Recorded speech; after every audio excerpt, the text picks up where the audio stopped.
ఉత్తరాంధ్రకే కాదు యావత్ ఆంధ్ర రాష్ట్రానికి మణిహారం విశాఖ ఉక్కు కర్మాగారం.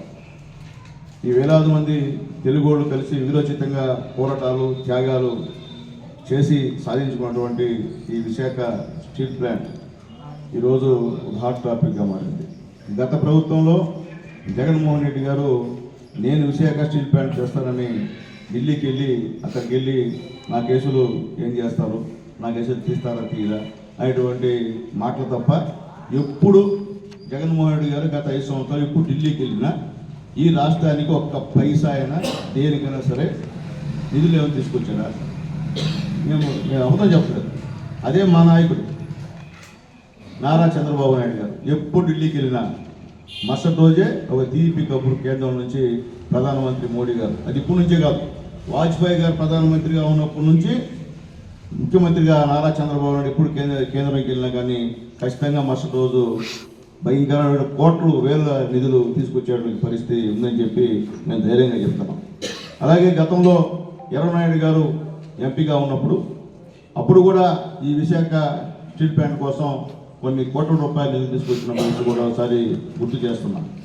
అట్లాగే ఈనాడు నిన్న కాక మొన్న అనుకుంటాను 11,400 కోట్లు కేంద్రం కుమారస్వామి గారు ఆంధ్ర రాష్ట్రానికి ఇస్తున్నాము ప్రధానమంత్రి గారి కోరిక మేరకు, అలాగే ముఖ్యమంత్రి గారి కోరిక మేరకు అని చెప్పడం నిజంగా చాలా సంతోషం అని తెలియజేస్తున్నాం. అంటే మా నాయకుడు అక్కడ లీవ్ చేస్తే మీకు కడుపు పంట, మీరు ఏదో చేసినట్టు మీరు ఇంకా కూడా నేను చెప్పిన ఇంకా మీకు బుద్ధి రాకపోతే మేమేం చేయలేం. ఎందుకంటే మీరు రాష్ట్రానికి ఏం చేయలేదు, ఒక్క అభివృద్ధి కార్యక్రమం చేయలేదు, ఒక్క ప్రాజెక్ట్ తేలేదు, అన్ని గతంలో మా గవర్నమెంట్లో ఆపేసినాడు, అట్టే అన్ని ఆపేస్తే ఇప్పుడు బాబు గారు ముఖ్యమంత్రిగా అయిన తర్వాత, పవన్ కళ్యాణ్ గారు ఉప ముఖ్యమంత్రిగా అయిన తర్వాత పైన మా మోడీ గారు ప్రధానమంత్రిగా ఉన్నారు కాబట్టి ఈరోజు ఈ రాష్ట్రం బ్రహ్మాండంగా అభివృద్ధి పదంలో నడుస్తుందని చెప్పి ధైర్యంగా చెప్తాం.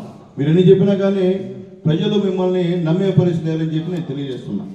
అట్లాగే ఇటీవల ప్రధానమంత్రి మోడీ గారు వైజాగ్ వచ్చారు.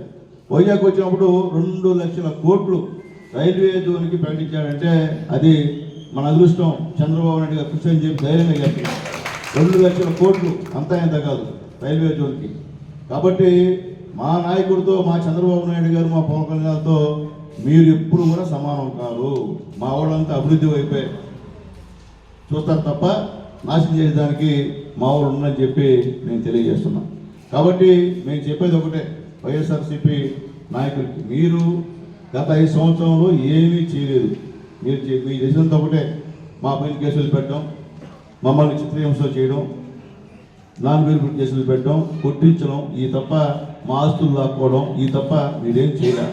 కాబట్టి ఈరోజు రైల్వే జోన్కి నిధులు సాధించండి ఇచ్చేస్తున్నారు. ఇది ప్రైవేట్ పరం చేస్తాం అంటా ఉన్నారు.